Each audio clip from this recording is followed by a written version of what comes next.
ఏపీలో ఎన్నికల వేళ ఎలక్షన్ కమిషన్ 5గురు ఎస్పీలు, ఓ ఐజీ, 3 కలెక్టర్లపై బదిలీ వేటు వేయటం సంచలనం రేపుతోంది. Guntur range IG Palaraju, Prakasam SP Parameshwar Reddy, Palnadu SP Ravishankar Reddy, Chittoor SP Joshua, Anantapur SP Amburajan, Nellore SP K Tirumaleshwar Reddy, Krishna జిల్లా ఎన్నికల అధికారి రాజబాబు, అనంతపురం జిల్లా ఎన్నికల అధికారి గౌతమి, తిరుపతి జిల్లా ఎన్నికల అధికారి లక్ష్మీశాలపై బదిలీ వేటు వేశారు.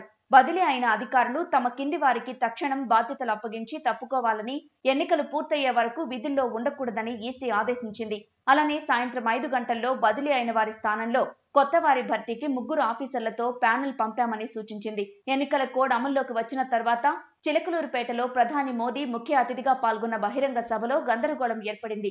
ఈ సందర్భంగా విధుల్లో ఉండాల్సిన ఎస్పీలు నిర్లక్ష్యంగా వ్యవహరించారని, సభను విఫలం చేయడానికి ప్రయత్నించారన్న ఆరోపణలు వచ్చాయి. దీనిపై సీఈఓ నివేదికను కేంద్ర ఎన్నికల సంఘానికి పంపారు. అది పరిశీలించిన ఎన్నికల సంఘం ఈ చర్యలు తీసుకుంది. పల్నాడు ఎస్పీ రవిశంకర్ రెడ్డి వైసీపీ కార్యకర్తలాగా వ్యవహరిస్తున్నారని టీడీపీ నేతలు చాలా కాలంగా ఆరోపణలు చేస్తున్నారు. నెల్లూరు ఎస్పీ తిరుమలేశ్వర్ రెడ్డి కూడా ఇలాంటి ఆరోపణలే ఎదుర్కొంటున్నారు.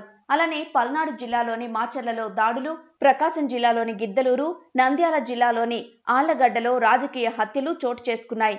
ఈ 3 ఘటనల్ని ఈసీ సీరియస్ గా తీసుకుని ఈ ఘటనల్ని అరికట్టడంలో ఎందుకు విఫలమయ్యారో చెప్పాలని, నేరుగా హాజరై వివరణ ఇవ్వాలని 3 జిల్లాల ఎస్పీలను ఆదేశించింది. దీంతో ప్రకాశం, పల్నాడు, నంద్యాల ఎస్పీలు సీఈఓ ముందు హాజరై వివరణ ఇచ్చారు. అయినా సంతృప్తి చెందని ఈసీ ఈ 3పై బదిలీ వేటు వేసింది. వీరి బాటలోనే IG Palaraju, Anantapur SP Amburajan, Chittoor SP జాషువాపై కూడా ఫిర్యాదులు వెళ్లడంతో విచారణ జరిపిన ఈసీ బదిలీ వేటు వేస్తూ నిర్ణయం తీసుకుంది. ఇంకా కృష్ణా, అనంతపురం, తిరుపతి జిల్లాల కలెక్టర్లపైన వేటు వేసింది. వీరు వైసీపీకి అనుకూలంగా వ్యవహరిస్తున్నారని వర్ల రామయ్య నేతృత్వంలో టీడీపీ బృందం ఈసీకి ఫిర్యాదు చేయడంతో ఈసీ ఈ నిర్ణయం తీసుకుంది.